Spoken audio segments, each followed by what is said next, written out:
for us, chronologically, something's shifted one year. I can't remember exactly when it was, but we were invited to bring our hives to Merced, and we met Chuck Sowers and started meeting and learning from a whole gang of Oregon, Idaho, Montana, Arkansas, and Nebraska beekeepers at a cafe next to the Turlock Travel Lodge. We discovered a whole kooky collection of the sort of smart, battle-scarred, kind, cool-headed, helpful people that we found out the sort of esprit de corps of beekeepers at that point. And we met and made friends with Jordan Dimmick out at Nampa, on the other side of the state, who is one of the best beekeepers in the country, hands down. We made connections that make it so even now, 20 years later, we have people to call, commiserate, pull each other out of the metaphone in the middle of the night, help us when we're down.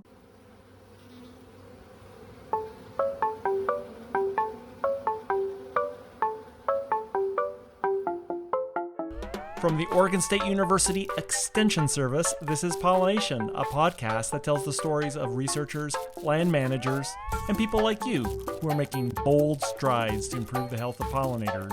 I'm your host, Dr. Adoni Melathopoulos, Associate Professor of Pollinator Health in the Department of Horticulture. Well, Harry, we got a great show this week in the commercial beekeeper segment. Tell us who we're going to be hearing from. I'm very excited to introduce Karen Findley of Queen Bee Honey from Alpine, Oregon. Karen and Tad have run a very successful pollination business, a honey business out of Alpine for a few decades, and do an excellent job in pollination and working among Oregon beekeepers. I was really astounded with the interview. Oh, me too. It has this kind of arc, where Karen started from. We really hear the beginnings of her beekeeping operation. It gives me echoes of, when we had some of the other episodes where we've just talked about like what it takes to sort of like build a business from the ground up, but also just the reflections on moving forward of taking a beekeeping operation and thinking about the transition to retirement, what it's like, what are some of the challenges in this, wonderful Willamette Valley in terms of keeping bees. Likewise, and working among her local beekeepers surrounding and the surrounding farms and farming operations, very impressive. Yeah, real respect for all the people working in this business.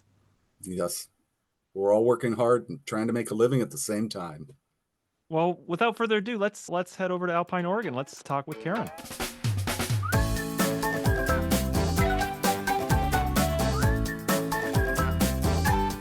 Today we have the great pleasure of talking with Karen Findley of Queen Bee Honey Company, Alpine, Oregon. Thought it would be good right before the big rush down to California to just touch bases. How you doing, Karen? I'm doing well. We've just had 10 days of pretty great weather. We've had a good opportunity to get through the bees and grade them and know what we've got headed down to California. And guys are down at the shop today getting truck stuff together. So we're going to head out next week. Great. You have good weather coming for that, it looks like. Yeah, we are. So here you are with semi-loads of bees ready to go to California. Just, we've known each other for 30 years, but I really didn't have a good sense of how you all get started in this business. Can you tell us a little bit about how you got started in beekeeping? Let's see. Well, in my teens, I wanted to be a politician in the state legislature to protect the Rocky Mountain West from developers. In my 20s, I wanted to be a ranger with the National Park Service and have a livelihood of living outside and studying birds and prairie grasslands and protecting natural areas. And in my 30s, I figured out farming was the most meaningful of all pursuits. So all of that converged in a sort of natural and organic way to beekeeping.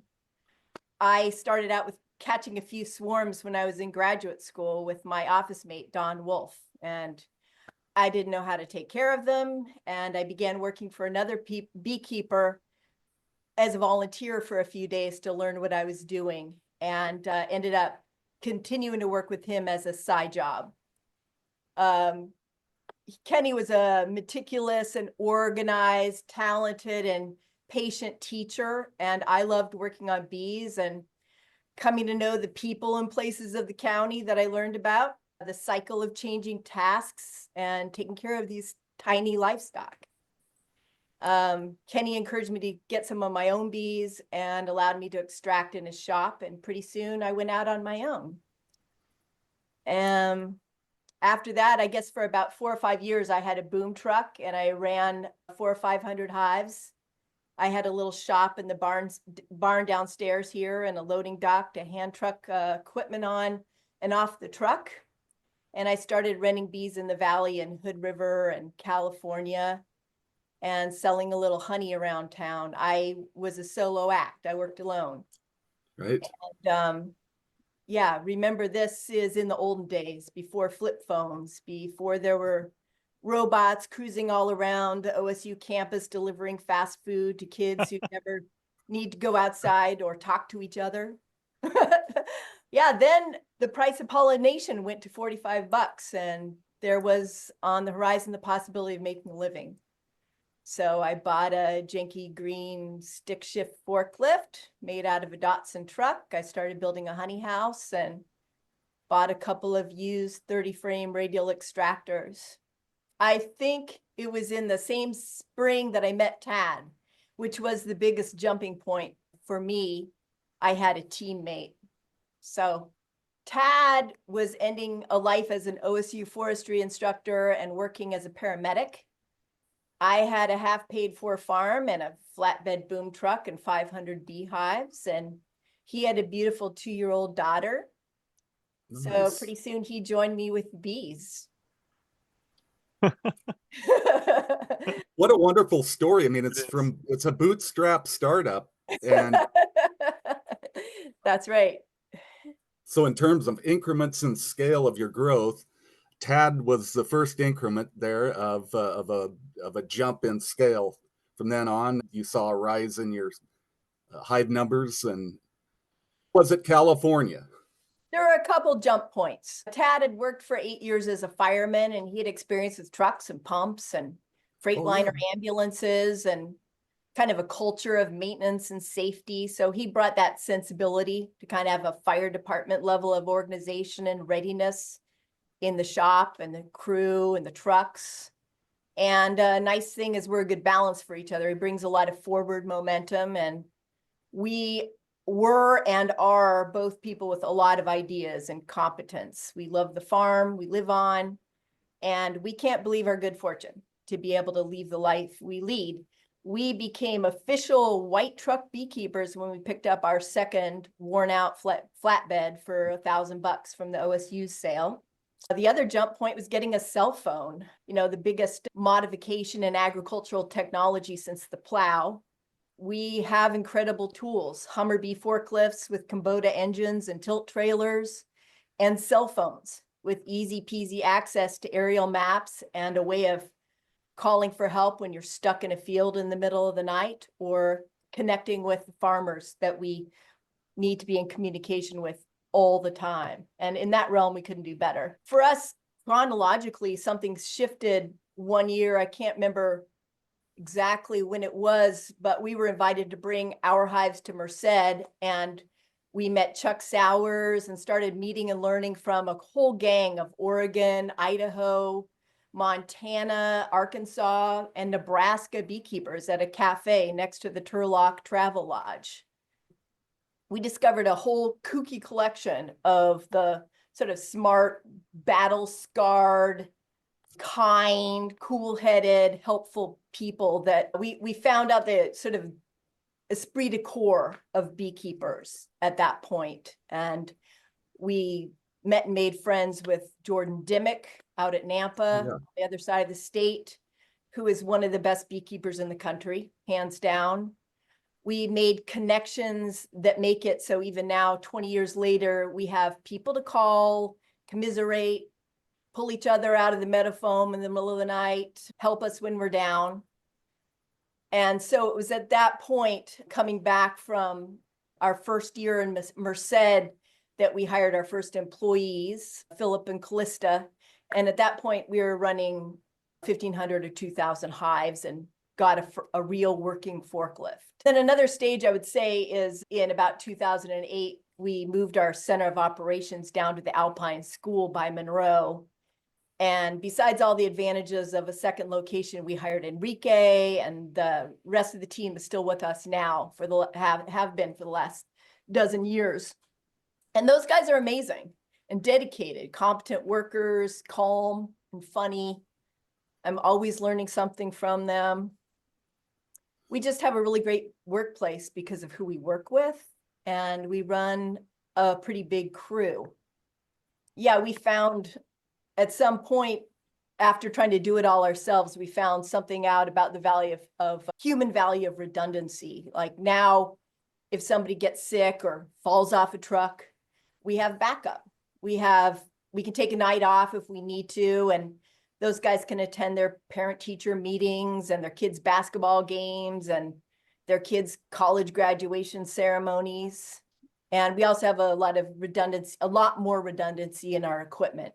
We've chosen our path of spending any extra money on real estate instead of trucks. So as a consequence, we have an older fleet and some very happy and luckily reliable mechanics. And yeah, we own 3 of our awesome winter yards outright. And then I guess that, that brings us to now with a sort of blurry fast forward of about 15 years. We're at the point now where we're approaching Social Security age, and we really don't have a solid plan, but we're working to find a way to pass on our durable and hopefully well-organized business with a high-functioning crew of employees to the next generation.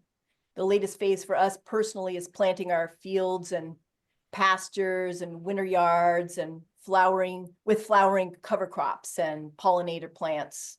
As you know, as beekeepers, we need and want more flowers. When we figure out how to turn running the circus over to the next generation, I'm ready to return to older interests and grassland and wetland restoration. And Tad wants to build more things and be a forester. So you mentioned your lovely headquarters in Alpine with the school that you headquarter out, and no one can visit that site without just being amazed and awestruck. I've been there twice, and I do not have a jealous bone in my body about anything. But when I leave there, I think, oh my God, would I love to have a place like this? It just looks like you've really made that work great for a headquarters, is buying a schoolhouse. Yeah. It wasn't a planned project. Originally, I filled a dirt hole and had a concrete floor in the barn here that I was able to use to wire frames and build boxes and paint boxes and change the oil and so forth. And so in terms of a facility, I had pretty good luck making something out of what I had. And I was able to make my way. But then we ran out of space and spent a lot of years moving everything out of the way to do every little job, and spent a lot of time relocating things and putting them back.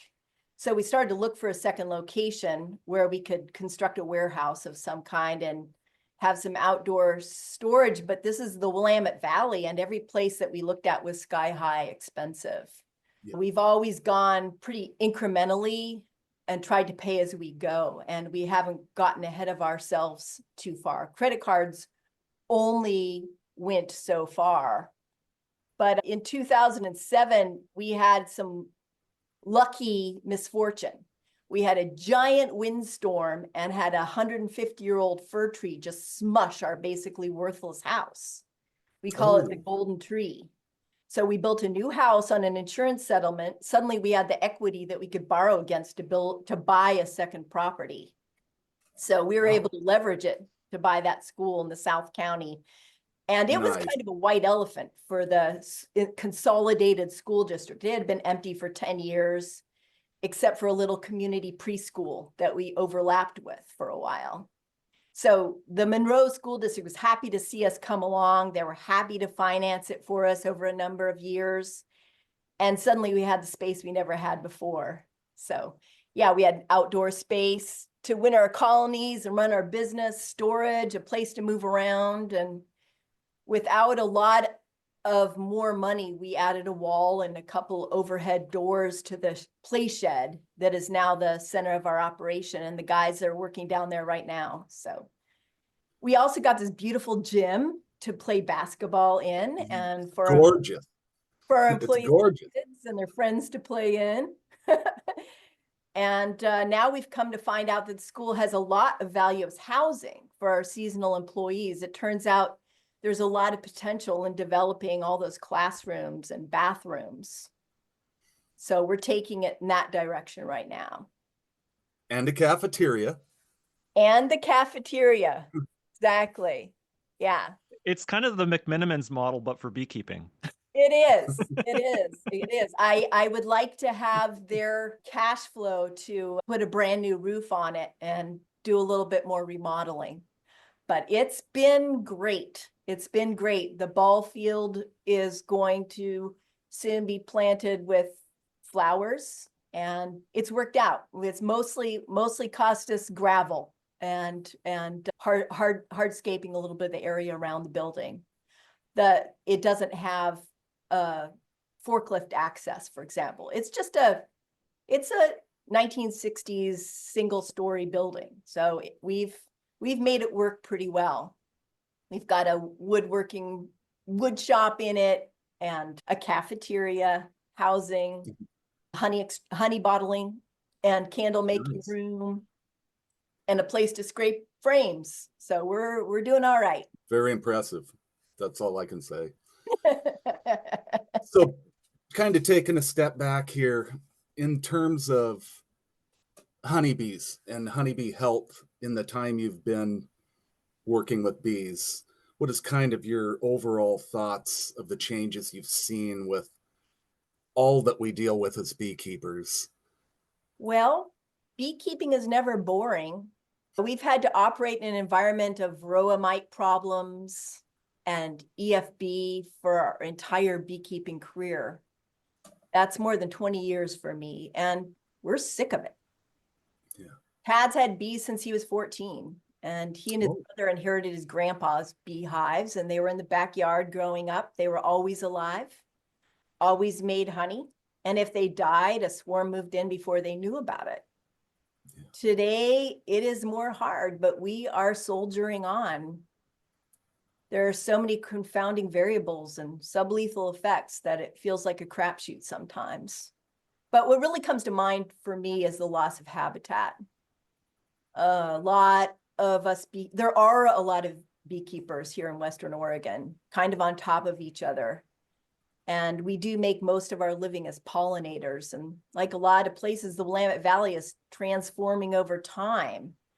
We have high efficacy herbicides and clean cultivation in the hazelnuts and Christmas trees and super exuberant roadside mowing.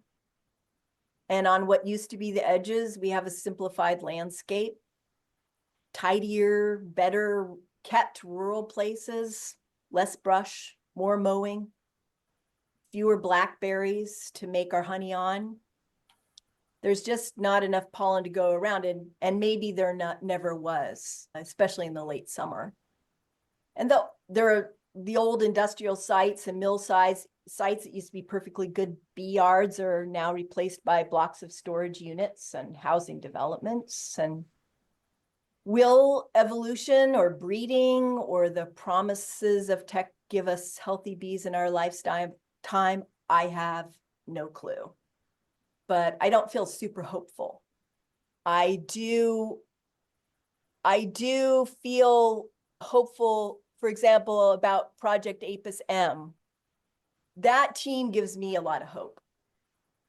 All beekeepers of any scale need to pitch into that organization. They coordinate sensible, solid beekeeping research in this country. The Seeds for Bees program in the almonds has been notable and fabulous. We can really tell the difference. And we need to pursue that kind of thing in Oregon agriculture as well.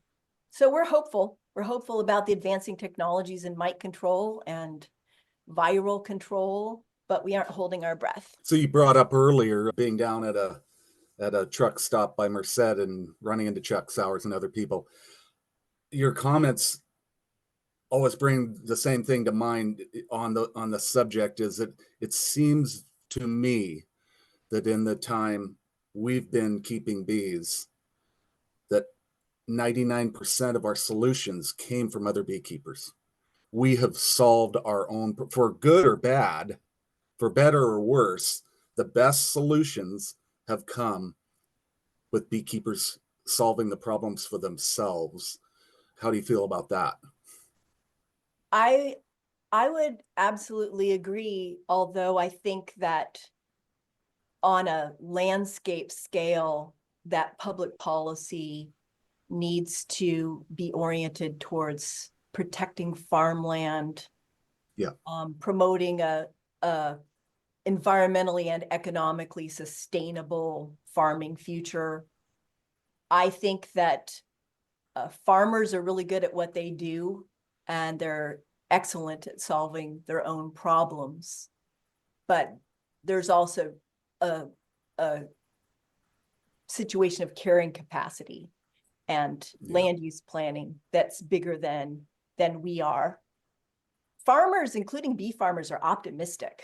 I'm grateful and glad for the opportunity to never be done with this project and to continually adjust and reform and improve. But I don't think that farmers can continue to operate without a different kind of public policy that is focused a little bit more on land use. I think in Oregon, we're really blessed to have, I think we almost have a model.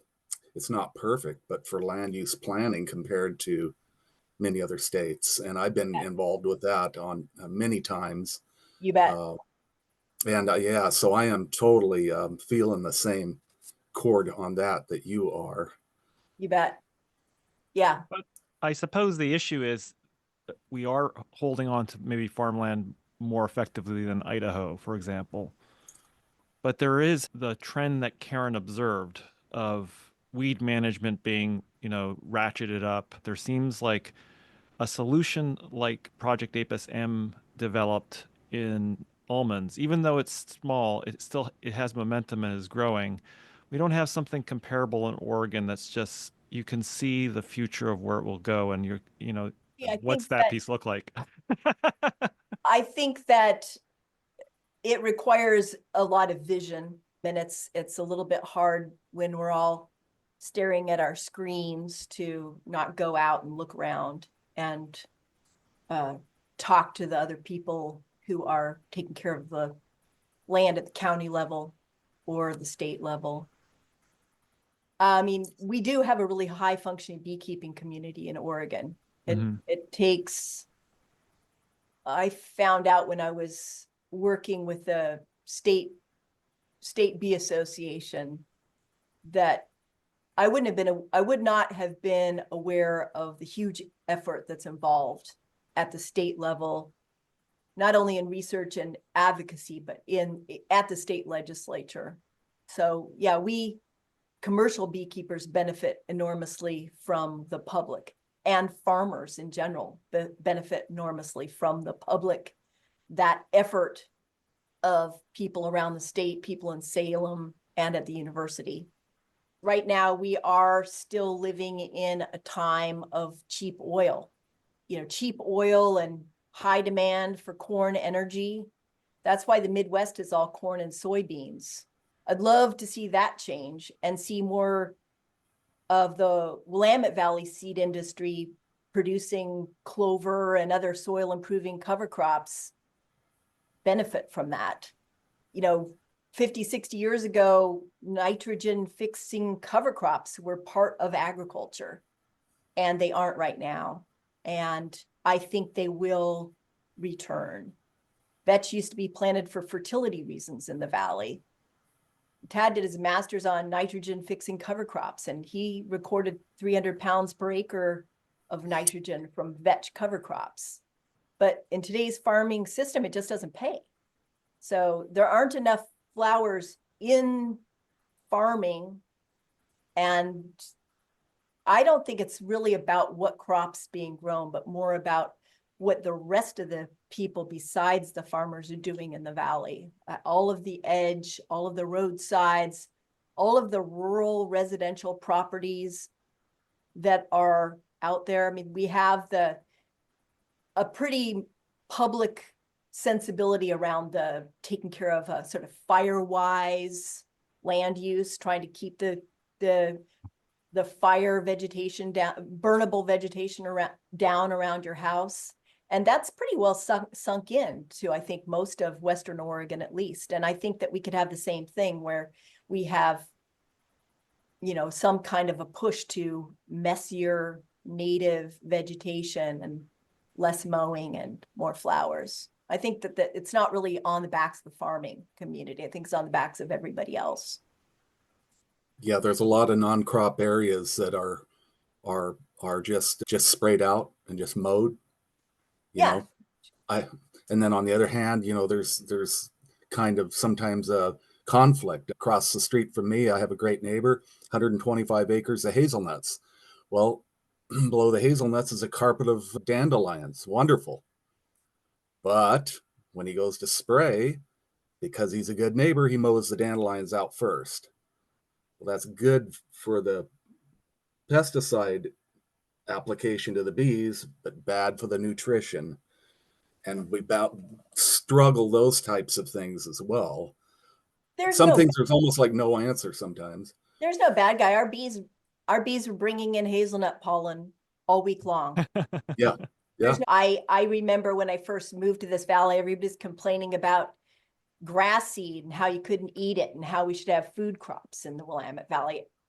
I don't think as a beekeeper, I want to meddle into the who should farm what and what should and shouldn't be farmed. I think that's a dangerous territory to go to when we have thousands of stinging insects across the street.